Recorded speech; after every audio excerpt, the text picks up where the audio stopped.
y que podamos sacarle el mayor provecho a este tiempo, a estas horas que vamos a estar aquí. Señor, te damos gracias por esta oportunidad que nos das de estar en tu casa.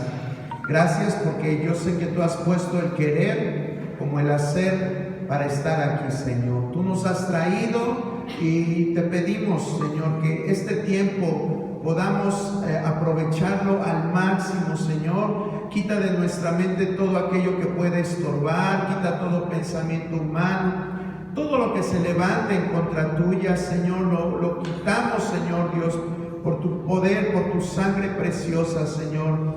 Y te pedimos también que en esta hora esta palabra edifique, consuele y exhorte, y que salgamos nutridos, que salgamos llenos, Señor, con el deseo de activar esta palabra, no tan solo que quede retenida en nuestra mente, sino ponerla en práctica, Señor. Gracias por la vida de mis hermanos que ya están aquí. Bendícelos, Señor. Recompensa su puntualidad, recompensa su asistencia. Aquellos que vienen en camino, tráelos con bien, Señor. Y aquellos que pudiendo estar no están, Señor, te pedimos que tú trates en sus vidas para que ellos también, Señor, un día puedan venir también a escuchar tu palabra y a exaltar tu santo nombre. Te lo pedimos en el nombre de tu Hijo amado Jesucristo. Amén. Le invito a que abra su Biblia en el libro de Romanos 14:13. Romanos 14:13.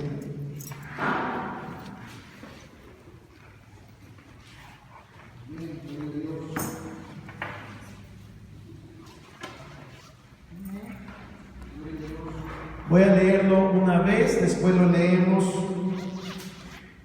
todos juntos.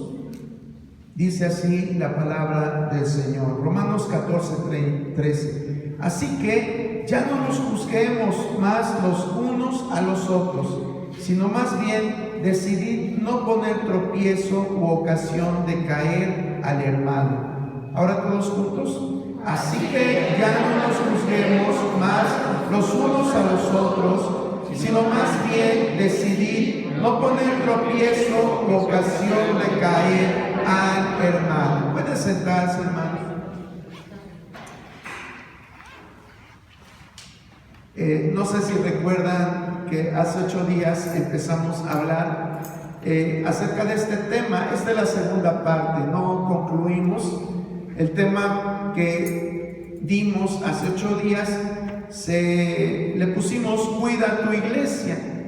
Cuida tu iglesia. Es importante de que nosotros tengamos ese deseo de cuidar este lugar, y no propiamente nos referimos a que cuidemos la construcción, el edificio o lo que hay adentro. Claro que lo tenemos que cuidar, pero la iglesia, lo habíamos mencionado, la iglesia somos cada uno de nosotros, de los miembros. Eso es la iglesia. Entonces nosotros debemos de cuidarnos. La palabra de Dios dice que nosotros somos también como un edificio, que somos piedras vivas que ocupamos parte en ese edificio. Si en verdad valoramos la forma en que lo describe la palabra de Dios a la iglesia, yo creo que lo vamos a empezar a valorar. Habíamos dicho hace 8 días que una de las mejores formas en que podemos cuidar a la iglesia es manteniéndola unida. Cuando una iglesia está desunida, pues es presa fácil de ataques por parte del enemigo, por parte de la carne, por parte de los diferentes enemigos que puede tener la iglesia. Entonces, uno de los fundamentos de la iglesia es la unidad. Si nosotros recordamos lo que el libro de Hechos decía con respecto a la iglesia primitiva, dice que todos tenían todas las cosas en común y que andaban unánimes los discípulos. Sí, era parte fundamental la unidad de la iglesia.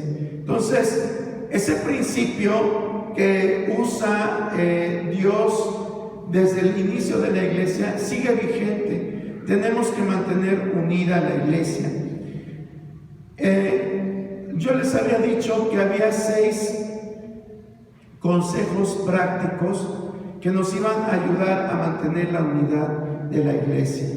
Estos 6 consejos, pues los empezamos a ver, pero no terminamos de verlos. Vimos el primero, que era que nos enfoquemos en lo que hay en común y no en las diferencias. ¿Sí? La iglesia somos un grupo de personas, como lo dije hace un momento, cada uno con diferente forma de pensar, con diferentes gustos, con diferentes metas, con caracteres diferentes, con un temperamento diferente. De hecho, físicamente no nos parecemos a nadie, sí, somos muy diferentes. Pero en medio de las diferencias que tenemos, Dios marca en qué cosas debíamos de permanecer unidos. Y lo vimos en el pasaje de Efesios 4:3. Ahí habla de la doctrina fundamental de la iglesia. Creemos en un Dios, en un solo Señor, en una sola fe, en un solo bautismo y en un solo Espíritu. Esas son las cuestiones que nos deben de mantener unidos. ¿Va a haber diferencias? Sí las va a haber. Y son parte de cualquier grupo, no tan solo de la iglesia. Pero debemos de trabajar en la uniformidad, en la unidad. Es lo que nosotros debemos de trabajar. Y por eso es que el primer punto era que nos debemos de enfocar en las cosas que tenemos en común y no en las diferencias. El segundo punto se basa en que debemos de ser realistas en nuestras expectativas. A veces quisiéramos que nuestra iglesia pues fuera una iglesia pues con unas características que quizás fuimos a visitar otra parte del territorio nacional y llegamos a una iglesia y entramos a ese lugar y quedamos sorprendidos, quizás por la organización, quizás por el recibimiento que nos dieron, quizás por la presencia del grupo de alabanza, quizás un grupo muy grande, quizás por el carisma del pastor de esa iglesia, o muchas otras cosas. Puede ser que nos fijamos en todo lo que es el equipo de multimedia, sus cámaras, las luces, la iluminación, los asientos, muchas cosas, y decimos: ay, esta iglesia está bien bonita, ¿por qué en mi iglesia no hay esto que estoy viendo acá?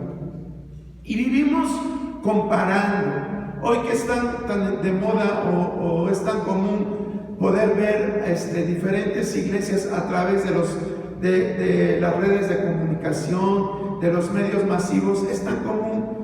Y uno siempre vive quizás ilusionado con tener un pastor así, con tener un grupo de alabanza así, con tener una congregación así. Pero Dios no nos manda a que veamos eso, ¿sí? Todas las iglesias tienen sus pros y sus contras. Si andamos buscando la iglesia ideal, pues nunca la vamos a encontrar, porque la misma palabra de Dios en el Nuevo Testamento nos marca los problemas que había en todas las iglesias, en todas, ¿sí? Pablo, de hecho, escribe cartas a los corintios, a los romanos, a los efesios, a los gálatas, a los de Tesalónica, porque tenían problemas. Por eso es que les escribe. Eso fue el factor determinante de que Pablo les mandara cartas a estas iglesias, ¿sí? Los de Galacia querían otra vez regresar al judaísmo. En la iglesia de Corinto había divisiones. Y si vemos las iglesias del Apocalipsis, también casi todas tenían problemas. Entonces, debemos, como dice este segundo punto, ser realistas en nuestras expectativas. No hay iglesias perfectas, no las hay. Creemos en un Dios perfecto, pero esa perfección va a llegar hasta que estemos en su presencia. Hasta ese momento es que vamos a vivir en una iglesia perfecta. Pero esto, vivir de ilusiones, hace que no nos sintamos cómodos en nuestra iglesia. Y eso no es lo que Dios quiere. Quiere que aprendamos a ser realistas y no estar creando falsas expectativas. Empezamos a ver el punto número 3. Y este punto número 3 dice que debemos de animar más que criticar. Animar más que criticar. Y vimos una parte, pero nos hizo falta ver algunos puntos importantes. Por eso es que tomé esta cita de Romanos 14:13, porque dice el pasaje: así que ya no nos juzguemos más los unos a los otros, sino más bien decidid no poner tropiezo u ocasión de caer al hermano. Hay otras citas que respaldan esto. ¿Qué dice Santiago 5:9? Si alguien lo tiene y lo quiere leer, no le vamos a decir que no. Santiago 5:9. Hermanos, no os quejéis unos contra otros, para que no seáis condenados. He aquí, el juez está delante de la puerta. Gracias, hermana Miriam. Fíjese, si lo unimos con lo que dice Romanos 14:13, es algo muy similar. Y lo que debemos de ver es que siempre hay una advertencia. Por ejemplo, Romanos 14:13 dice: no os juzguéis, ¿sí? Porque si lo hacemos podemos ser piedras de tropiezo. Y hace 8 días lo veíamos, como Jesús dice que al que es piedra de tropiezo, mejor le es que se amarre una piedra de molino al cuello y que se suelte, que se deje caer en un río. ¿Sí? Eso lo dijo Jesús. Y aquí en Santiago dice algo similar. Dice: hermanos, no os quejéis unos contra otros, para que no seáis que condenados. He aquí el juez está delante de la puerta. Entonces vemos cómo criticar es algo que le desagrada a Dios y que trae juicio a nuestra vida. A veces no quisiéramos decir esto, pero es importante porque la crítica siempre está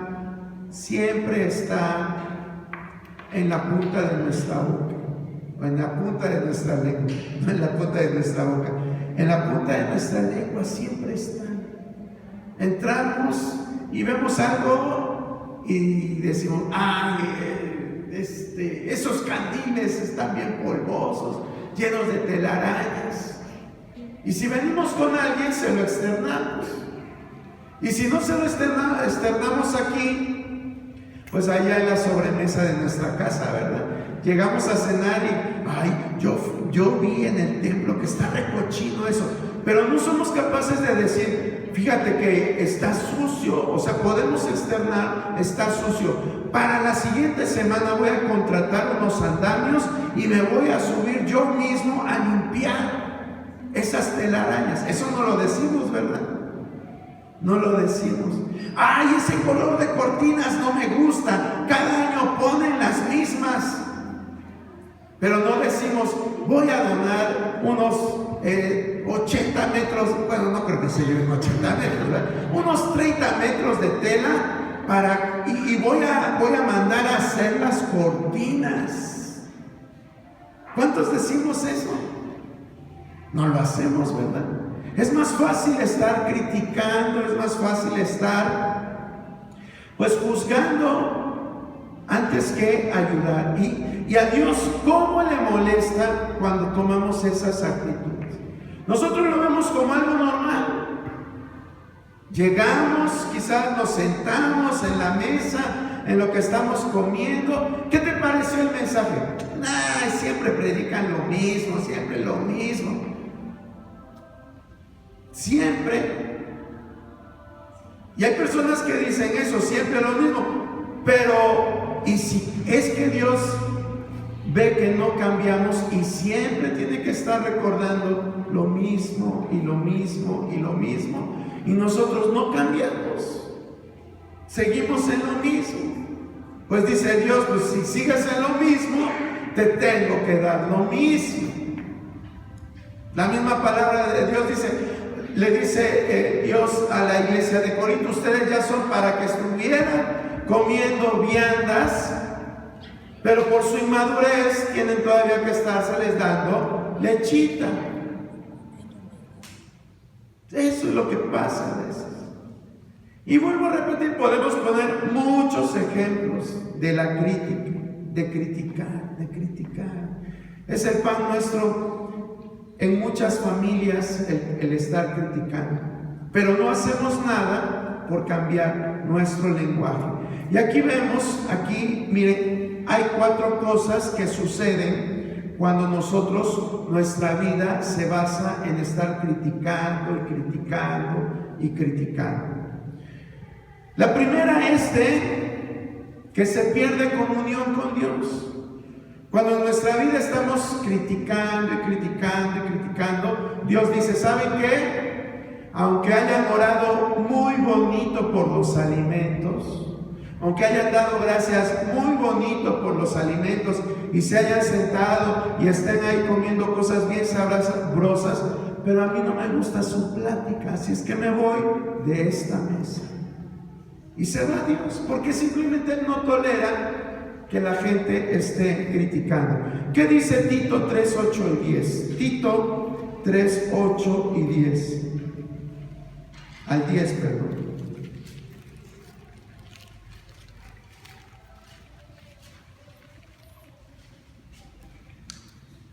Palabra fiel es esta, y en estas cosas quiero que insistas con firmeza, para que los que creen en Dios procuren ocuparse de buenas obras.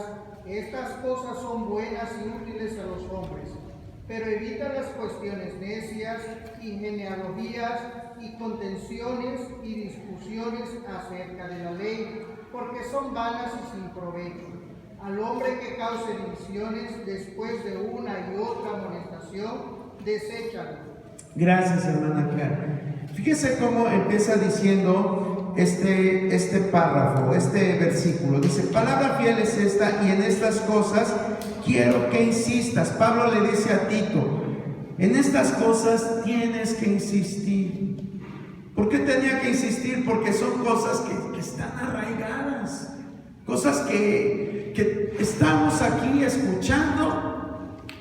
Y de veras qué doloroso es cuando está uno aquí hablando y está uno diciendo la palabra de Dios, y al poquito tiempo escucha uno, y de lo que hablaste la persona lo está haciendo, y dice uno: o sea, ¿en dónde estaba su mente de la persona? O ¿por qué no pone en práctica la palabra de Dios? ¿Y por qué sucede esto? Porque lo traemos arraigado. Son cosas que las traemos desde nuestra niñez, siempre las hemos vivido en nuestra casa. Es una herencia que se nos queda, un hábito que se nos queda, y para desecharlo cuesta trabajo. Por eso es que Pablo le dice a Tito, dice: quiero que insistas con firmeza. Quiero que insistas con firmeza para que los que creen en Dios procuren ocuparse en buenas obras. Estas cosas son buenas y útiles a los hombres.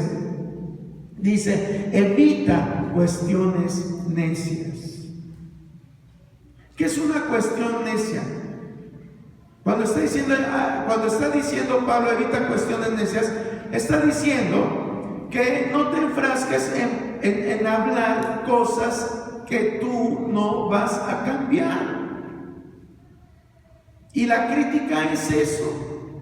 La crítica es estar hablando de cosas que tú no vas a cambiar. Por mucho que te desagrade, por mucho que te moleste lo que vistes y lo externes, pero si no haces algo por cambiar, en lugar de estar hablando, pues las cosas van a seguir iguales. Eso es lo que Pablo llama cuestiones necias. O ustedes díganme, cuando ustedes hacen un comentario negativo acerca de algo, ¿a poco con su comentario están cambiando la situación? No, ¿verdad? No se cambia. Vamos a grabarlo bien en nuestra cabeza. Nuestros comentarios negativos no cambian las cosas. Entonces, ¿qué debemos de hacer? Cerrar nuestra boca y tomar cartas en el asunto. ¿Sí? Les decía del polvo de los candiles, les decía pues si no me gusta algo, pues hoy ahí está. Pero nuestra boca tiene que estar cerrada. Por eso Pablo dice, evita cuestiones necias, genealogías, contenciones. A veces discutimos como iglesia de cosas que para Dios no son relevantes. Para Dios no son relevantes. Ni te salvan, ni te van a condenar. Pero ahí estamos. No, es que aquí en esta iglesia se hace así. ¿Y quién lo marcó? ¿Quién lo dijo? No, pues es que desde que yo tengo uso de razón, así se hace. Bueno, ¿y qué que desde que tengas uso de razón? Lo dice la Biblia, lo prohíbe la Biblia, lo acepta la Biblia. En eso es en lo que debemos de reparar. No, pues la verdad la Biblia está neutra en eso. Bueno, pues entonces déjalo así. ¿Por qué quieres? Dice, evita contenciones y discusiones acerca de la ley. ¿Qué es la ley? Pues la palabra de Dios. Dice, y evita todo eso. Pero algunos parece que nos pagan, ¿verdad? Parece que nos pagan por estarnos peleando con el prójimo. Y de veras que la iglesia, hermano, ha sufrido. Yo creo que desde que se instituyó la iglesia, siempre ha tenido esos problemas. Siempre ha tenido esos problemas. No son de ahora, son de siempre. La realidad es de que no debería de haber denominaciones.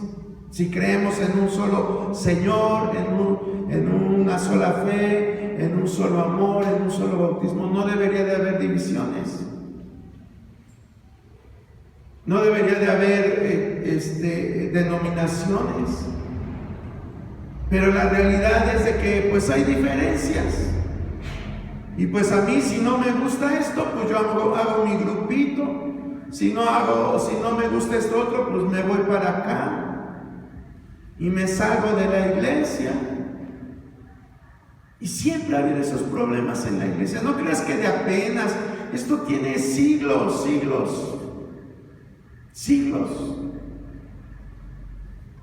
Siempre ha habido esos problemas. ¿Y por qué los hay? Porque en la iglesia todo el mundo cree tener la razón. Todo el mundo cree tener la razón. Y no sabemos que Dios es un Dios que a Él no le interesan ciertas cosas. Por ejemplo, el árbol. Para ejemplo sencillo, hay quienes le tiene el árbol. Vamos a esperar a que contesten sus teléfonos. Tienen árbol. Y para algunas personas es una abominación que un cristiano ponga un árbol, pero para otros no. Y es que los que no les gusta el árbol dicen, no, es que en Isaías dice que en la antigüedad, en Canaán, adoraban a los árboles, y ahí sacan un pasaje todo descontextualizado. Pero lo ocupan para decir que los árboles eran un objeto de culto en aquellos tiempos. Y que por eso un cristiano no debe de poner un árbol. Y usan más pasajes y usan más cosas. Pero pues para nosotros no significa esto. Para nosotros un árbol, la palabra misma dice en Isaías que nosotros somos árboles de justicia. Somos árboles de justicia. Y la Biblia, para ser sincero, dice, aquí dice muy claramente, evita discusiones acerca de la ley, porque son vanas y sin provecho. Son vanas y sin provecho. Si tú quieres ponerlo, ponlo, y si no quieres, no lo pongas. Pablo en la carta a los Romanos dice, para unos es motivo de celebración ciertas cosas y para otros no. Dice, si tu conciencia no te acusa, pues hazlo. Pero no, ahí estamos. No, es que no pongas árbol, es que sí pon árbol.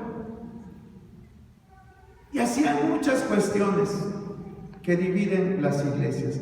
Pero ya vimos que entonces juzgar o criticar o cualquiera de estas prácticas no son agradables delante de Dios. No son agradables. Entonces yo les decía que cuando practicamos esto perdemos comunión con Dios en primer lugar. En segundo lugar, saco a relucir mi propio orgullo. ¿Por qué mi propio orgullo? Porque me pongo a discutir por cuestiones que ni siquiera la misma palabra de Dios defiende. Simplemente que así me enseñaron, que así toda mi vida he vivido creyendo esos conceptos, y quiero que todo el mundo los practique, porque a mi forma de ver las cosas, eso es lo correcto. Pero nosotros podemos ver que Dios hace cosas que a veces no entendemos. Dios hace cosas que no entendemos. Y Él no toma relevancia en este tipo de cosas. Por ejemplo, si yo le dijera a usted, ¿para qué Dios le unta lodo a un ciego? Jesús le unta lodo a un ciego para que vea. Hay muchas explicaciones, hermano. Pero la realidad es de que Él no podía poner sus manos en los ojos del ciego y hacer que viera. ¿Para qué lo hizo así? Y le digo, los estudiosos le buscan, ay no, es que era por esto, era para probar la fe, era para no sé qué, y muchas cosas. Pero yo estoy seguro que si eso no viniera en la Biblia, dijéramos, ahora, ¿quién dice que Jesús le puso lodo a uno? Eso ha de ser una herejía. Lo creemos porque lo dice la Biblia. Pero si alguien nos contara, diríamos, no, eso es una locura. No, que la gente se caiga cuando oran por ella, eso es de Satanás. Cuando en la Biblia dice que Jesús tiraba a la gente, no, eso no está en el Nuevo Testamento. Y si no está en el Nuevo Testamento, yo no lo puedo aceptar. Hay gente así que su pensamiento es totalmente cuadrado. Dígame usted, ¿dónde dice en el Nuevo Testamento que los que enseñamos o los que nos paramos aquí al frente teníamos que usar un micrófono? ¿Dónde dice? Entonces, como no lo dice el Nuevo Testamento, pues ya no voy a usar micrófono. O algo mucho mejor. ¿Dónde dice la Biblia que los cristianos debemos de andar buscando a médicos? ¿Dónde dice la Biblia? Usted ha encontrado una cita en el Nuevo Testamento, porque es la defensa de muchas personas. Si no está en el Nuevo Testamento, no tiene validez. Usted ha encontrado un pasaje en el Nuevo Testamento que diga, cuando te enfermas, vete corriendo al hospital, vete corriendo a urgencias. ¿Lo dice? ¿Pero qué dice? Dice, llamen a los ancianos, ¿verdad?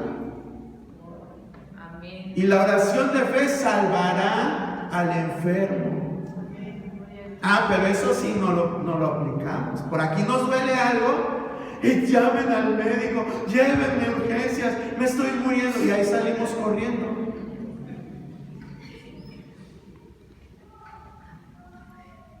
Y eso no está en el Nuevo Testamento, pero como nos está doliendo, pues salimos corriendo para allá.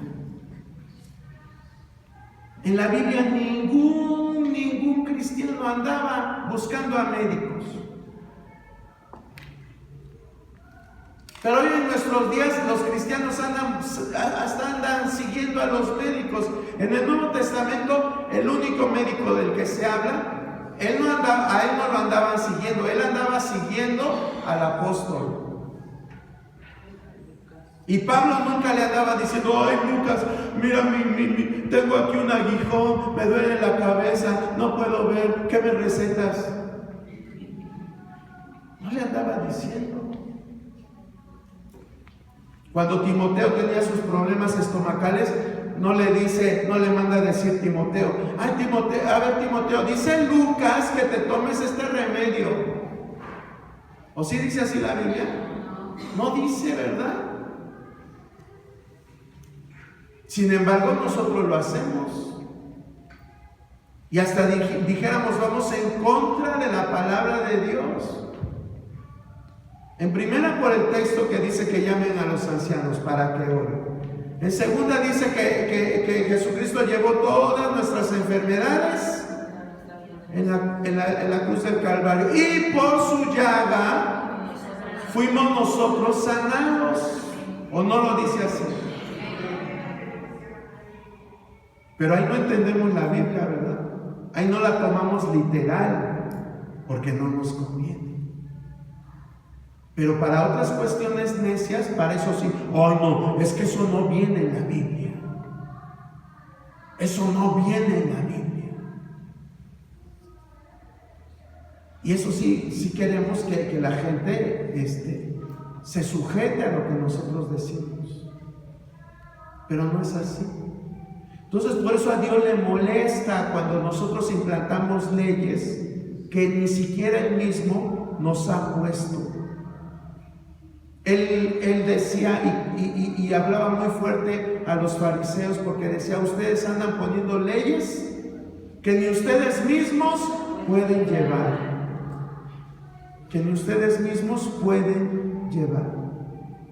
Entonces, otro de los daños que causa el criticar es que nos colocamos bajo el juicio de Dios, ¿sí? Y finalmente dañamos la comunión de la iglesia. Esas 4 cosas hacen la crítica. Se las voy a repetir. Cuando nosotros criticamos, perdemos nuestra comunión con Dios. Dios dice: ya me voy, a mí no me gusta lo que sale de tu boca, mejor me voy. Y se va. Perdemos nuestra comunión con Dios. Número 2, sacamos a relucir nuestro propio orgullo, porque decimos: es que yo tengo la razón. Número 3, nos colocamos bajo el juicio de Dios. Y número 4, dañamos la comunión de la iglesia. Esas 4 cosas hacen la crítica. Esas 4 cosas hacen la crítica. ¿Y qué dañina en la crítica, hermano? Yo les decía, hay gente que nada más se la vive criticando. Y ojalá nada más lo hiciera con su familia, que no es nada deseable que suceda eso.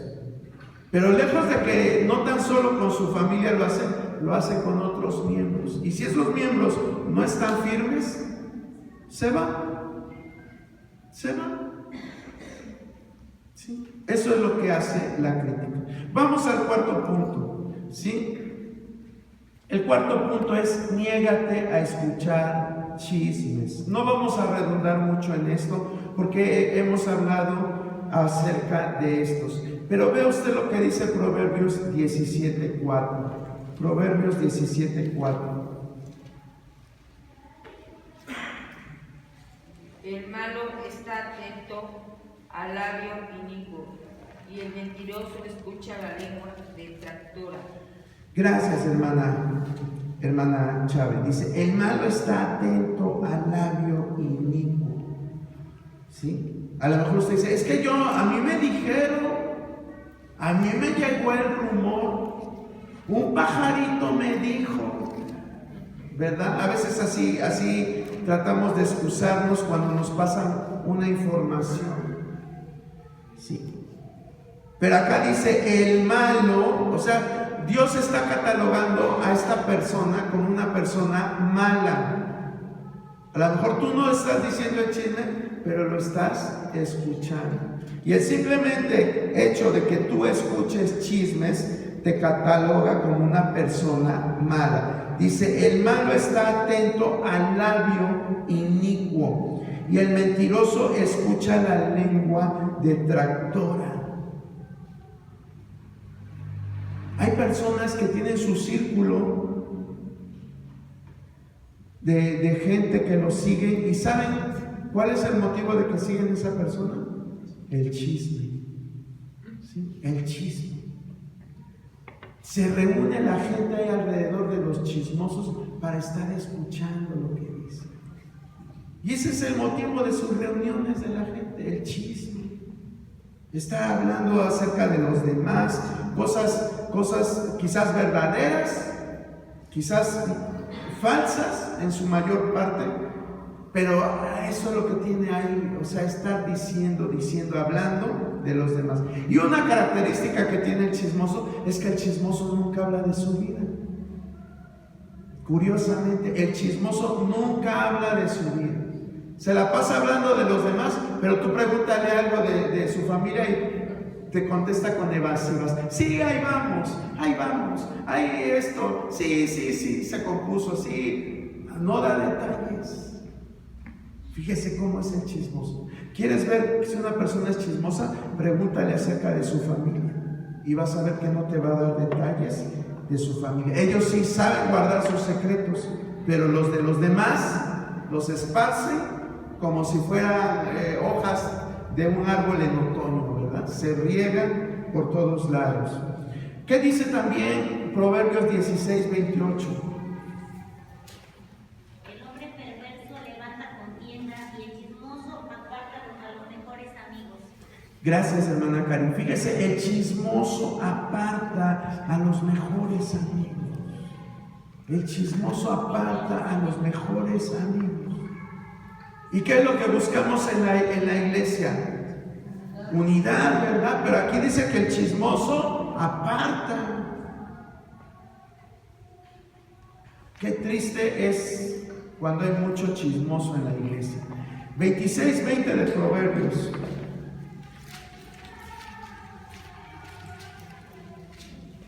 Sin leña se apaga el fuego y donde no hay chismoso cesa la contienda. Gracias, hermana Carmen. Dice, donde no hay chismosos, ¿qué pasa? Se apaga, cesa la contienda. Cesan los problemas, se van los problemas donde no hay chismosos. Pero donde hay chismosos, pues abundan los problemas.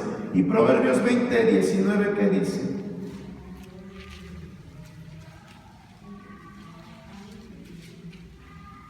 El que anda en chismes descubre el secreto. No te entremetas, pues con el suelto de lengua. Gracias, hermana Chávez. Dice, el que anda en chismes descubre los secretos. El que anda en chismes va a descubrir los secretos. Por eso ten mucho cuidado, hermano, cuando le platicas algo a alguien. El primer principio que debemos el primer principio de la confidencialidad, es que nunca le cuentes a nadie tus secretos.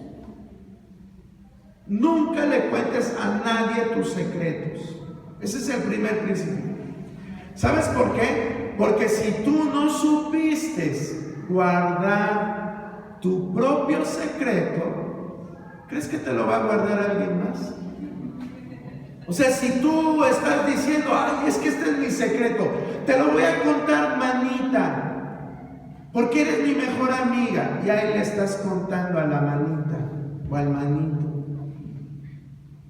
Si tú no fuiste capaz de guardar un secreto tuyo, ¿crees que otra persona te lo va a guardar? Pues obvio que no. Pero es que es mi mejor amigo. Dice la Biblia, maldito el hombre que confía en el hombre. Si no lo digo yo, dice la Biblia, maldito el hombre que confía en el hombre.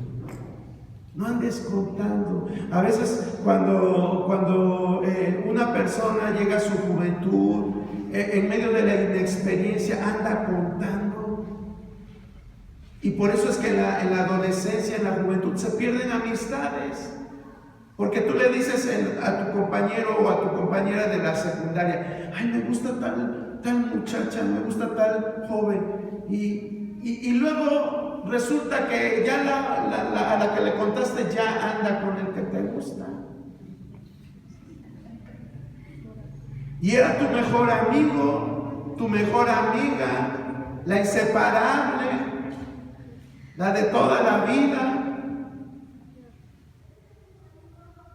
Y a veces también, no tan solo en la juventud, de adultos. Ahí estamos. Ay, es que mi esposo es bien así, bien asado. Y andamos contando. Y ya luego todo el mundo se entera de cómo es tu esposo, o cómo son tus hijos, o cómo son tus papás. Y todo el mundo anda sabiendo cosas que no deberían de saber. Entonces, dice la palabra del Señor, el que anda en chismes descubre el secreto. Y la recomendación que hace la palabra de Dios es, no te entremetas, pues, ¿con quién? A ver, léanlo todos. Proverbios 20:19. No te entremetas, pues, con el suelto de lengua. No te entremetas. Ay, pero es que su plática es bien amena. Pues sí, pero puro chisme. No te entremetas, dice la palabra de Dios. Y esos consejos no se nos graban, ¿verdad? De la palabra. Otras cosas sí, pero eso no. Bueno, vamos con el quinto. Con el quinto consejo práctico para cuidar la iglesia es: soluciona conflictos. ¿Qué dice Proverbios 25:9?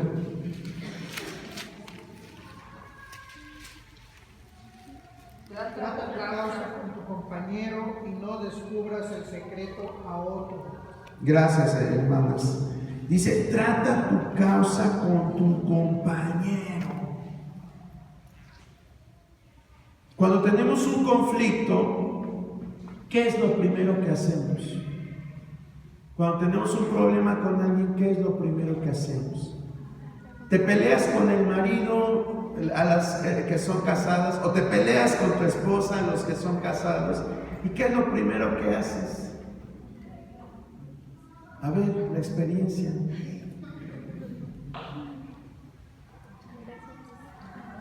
Va y si es bueno, sea esposo, va corriendo con la mamá, ¿verdad? O con la comadre. Y ahí le está diciendo, es que así es. Y empiezas a decir todas las cuestiones negativas que suceden. Pero la palabra de Dios dice que no hagas eso. ¿Qué es lo que recomienda la palabra? Dice muy claramente, trata tu causa con tu compañero. Hermano, pero es que tengo que decir, no, espérate, trátalo primero. Se salió enojado, espérate a que regrese.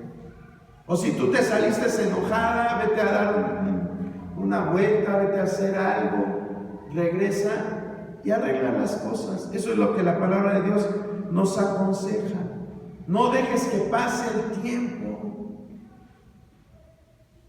Por eso la misma palabra de Dios nos dice, no se ponga el sol sobre tu enojo, ¿verdad? ¿Qué quiere decir eso? Que no dejes que pase un día sin que arregles el problema. Pero algunos de nosotros tenemos problemas de semanas, meses y años, y ahí los traemos. Y ahí los traemos pegados. Y no los arreglamos. Por eso aquí dice la palabra, dice, trata tu causa con tu compañero. Dice, y no descubras el secreto. No descubras. Es decir, no andes regando porque te enojaste con él, con ella, con ellos, con ellas. No andes regando. Pero parece que nos pagan por hacer lo contrario, ¿verdad? Parece que nos dicen, ve y anda divulgando lo que te hizo. Ay, no, es que me hizo, es que... Y sí, siempre a los ojos, a nuestro propio parecer, pues la otra persona va a tener la culpa. Siempre. Nosotros vamos a ser las víctimas. Pero si nosotros aprendemos a ver las cosas con la sabiduría de Dios, pues muchas veces quizás nosotros formamos parte del conflicto o fuimos los que generamos el conflicto. Por eso la palabra de Dios dice, trata primero tu causa con tu compañero y no andes, en pocas palabras, descubriendo el secreto. Entonces ese es el quinto punto, soluciona tus conflictos. ¿Qué dice Mateo 18, 15, 17?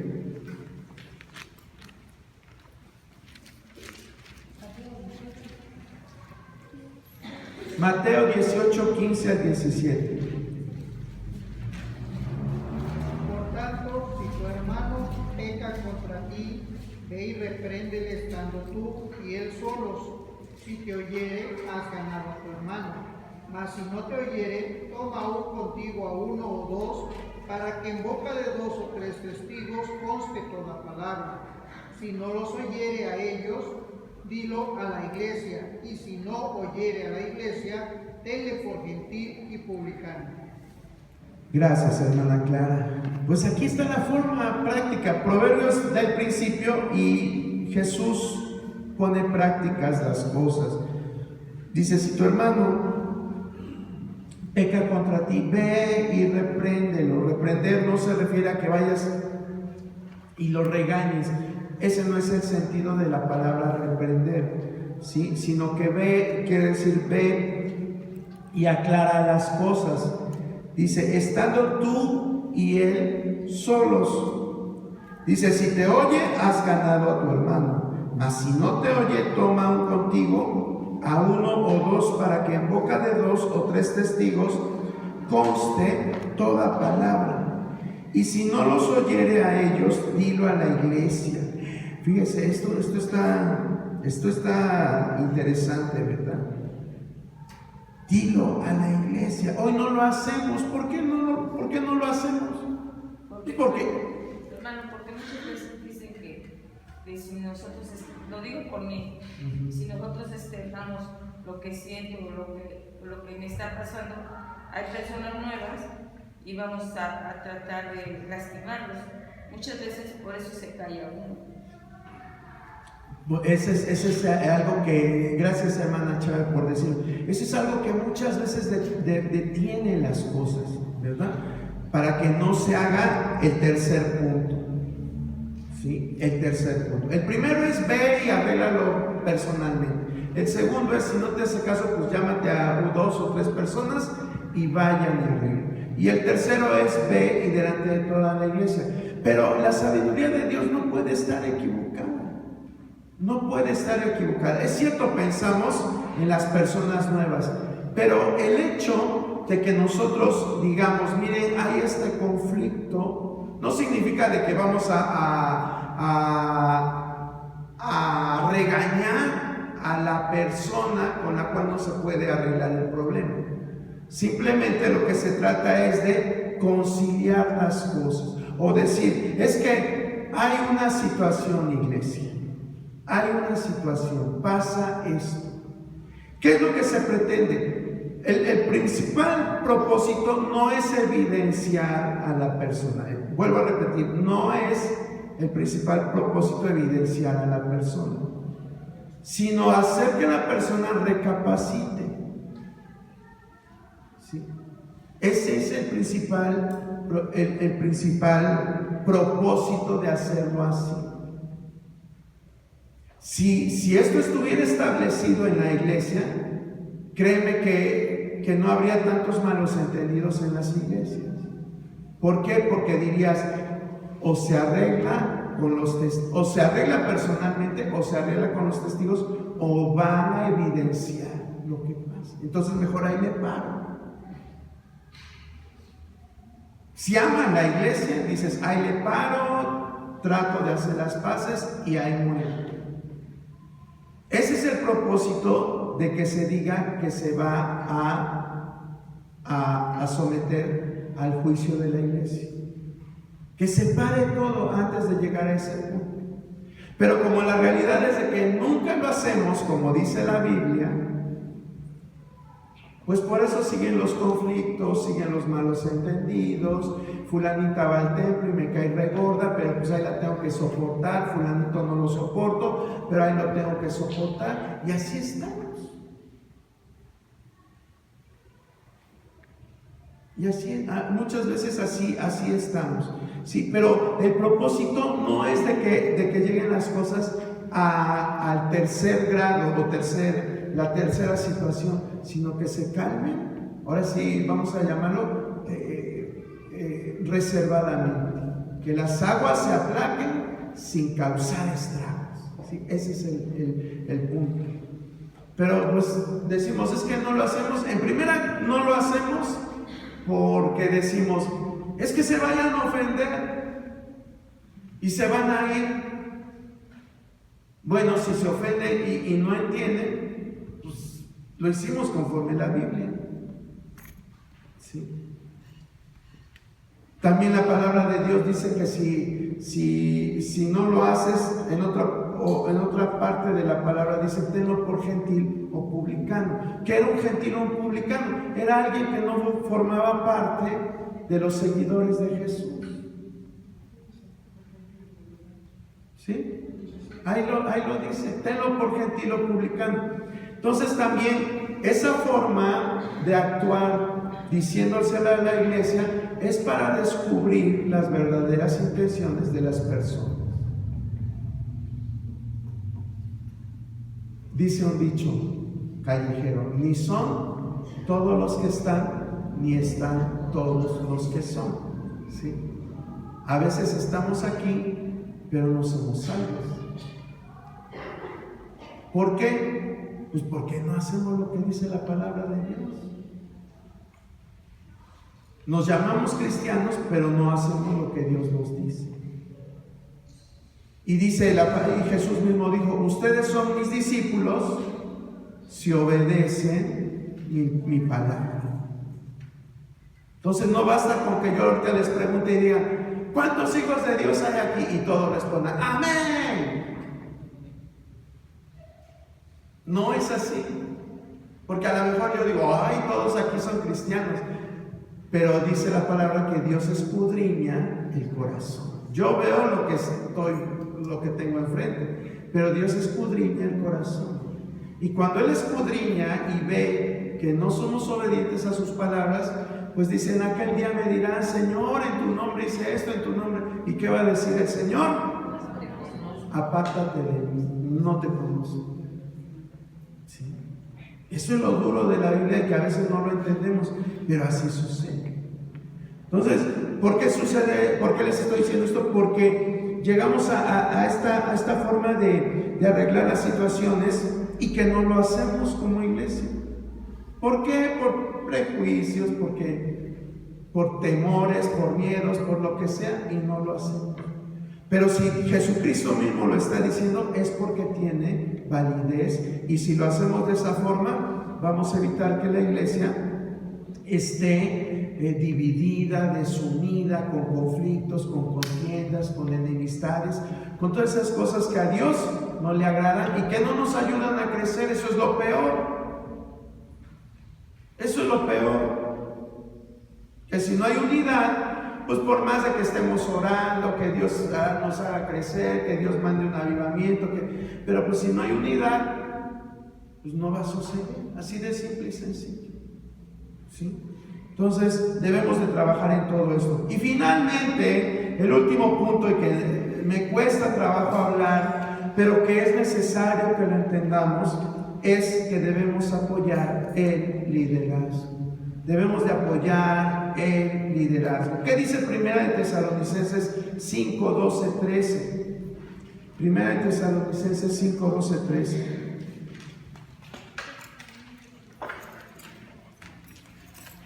Rogamos, hermanos, que reconozcan trabajan entre vosotros y os presiden en el Señor y os amonestan, y que los tengas en mucha estima y amor por causa de su obra. Tener paz entre vosotros. Gracias, hermano. Le digo, me cuesta trabajo hablar de esto porque van a decir, ay, si quiere, el hermano quiere que todos lo amen, ¿sí? Y no se trata de eso, no se trata de eso. Pablo escribe y dice, os rogamos, hermanos, que reconozcáis a los que trabajan entre vosotros y os presiden en el Señor y os amonestan. ¿Cuál era el propósito de esto? No, el propósito no era de que, al pastor hay que tratarlo con pétalos de rosa y hablar siempre bien de él. No, el propósito no es eso de que el pastor o el líder o los líderes o los maestros se inflen. Ese no es el propósito.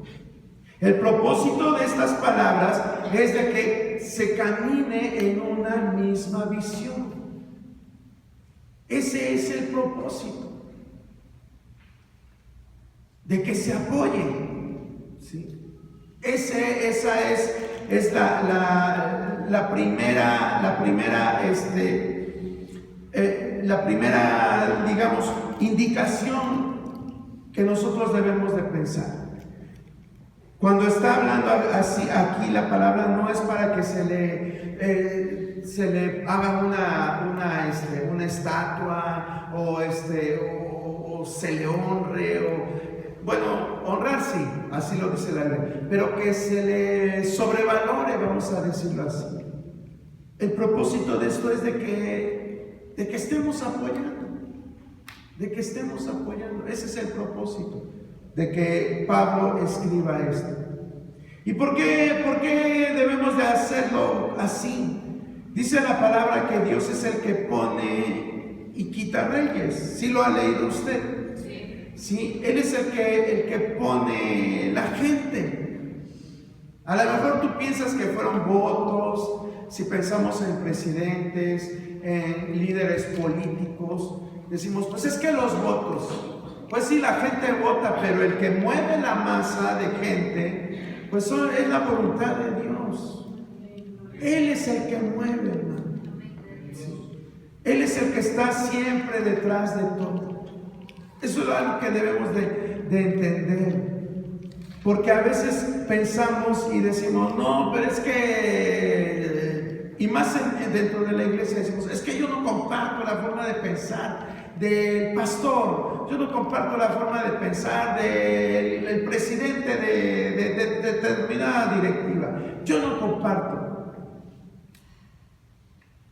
Pero pues Dios permite que estén ahí, Dios permite.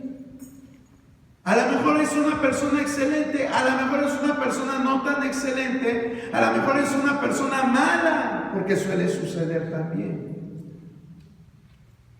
Que no es un buen líder, pero Dios está permitiendo que esté ahí. Y entonces, ¿qué vamos a hacer nosotros?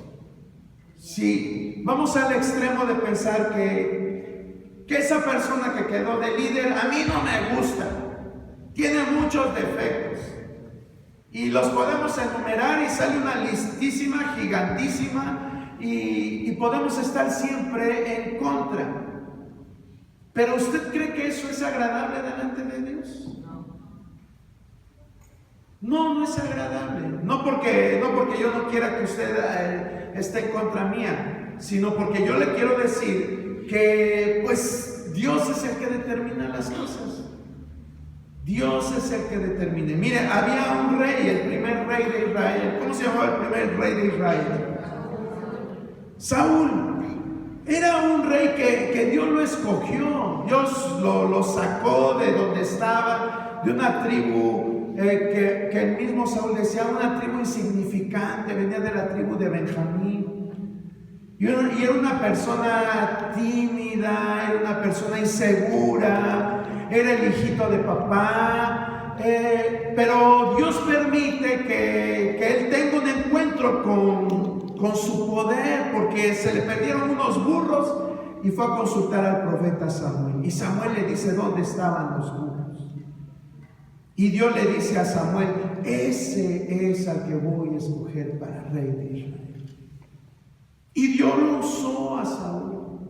Quizás recordamos todas las cosas malas, ¿verdad? Recordamos cuando Samuel le dice, locamente has actuado y por eso se te va a quitar el reino. Recordamos todas esas cosas, cuando no quiso matar al rey enemigo y guardó el anatema y por esas situaciones Dios lo quita. Y muchas torpezas que hizo Saúl. Ahora yo le pregunto a usted, por las torpezas que hizo Saúl, podemos decir que no fue decisión de Dios que él estuviera en Israel como rey. Pregúnteselo usted mismo o contéstese usted mismo.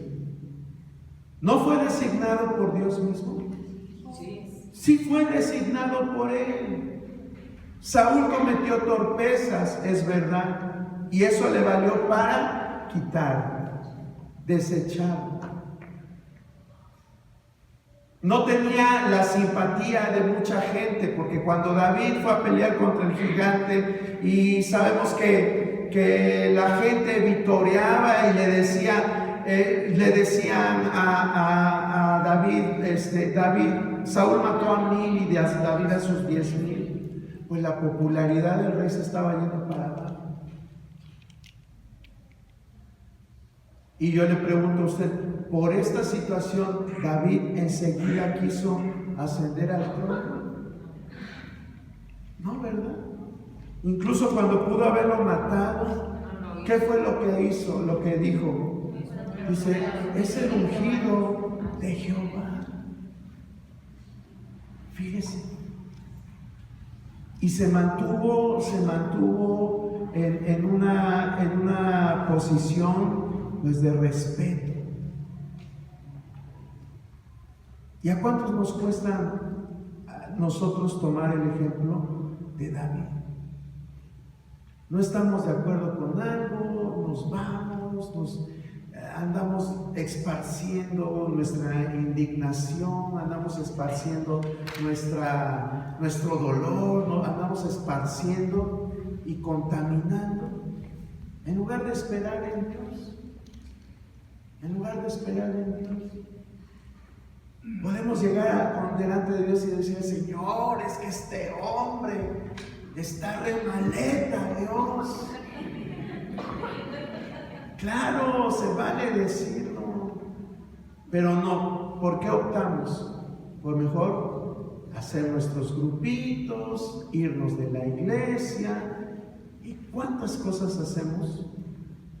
Porque no estamos de acuerdo. O simplemente estás ahí, le sonríes al pastor, pero todo lo que dice, pues no apoyas. Y no estás. ¿Sí? No estamos. Estamos, pero no estamos. Y eso no es agradable delante de Dios. Eso no es agradable delante de Dios. ¿Por qué? Porque genera desunión. Hay falta de comunión. Y todo esto nos lleva a descuidar la iglesia. Y el tema que estamos viendo es cuida tu iglesia. Pues por amor a la iglesia ahí vamos. A veces queremos que lo que hizo el que estuvo antes, que lo siga haciendo el que está ahora. Pero en la Biblia nunca sucedió eso. Nunca. Moisés tuvo un propósito. ¿Cuál fue el propósito de Moisés? El propósito de Moisés fue sacar al pueblo de Israel de Egipto. Y eso es para lo que Dios lo usó a Moisés. Luego lo sucede Josué. ¿Y qué fue lo que tuvo que hacer Josué? A Josué le tocó introducir al pueblo. ¿Sí? Fue su sucesor, fue su amigo.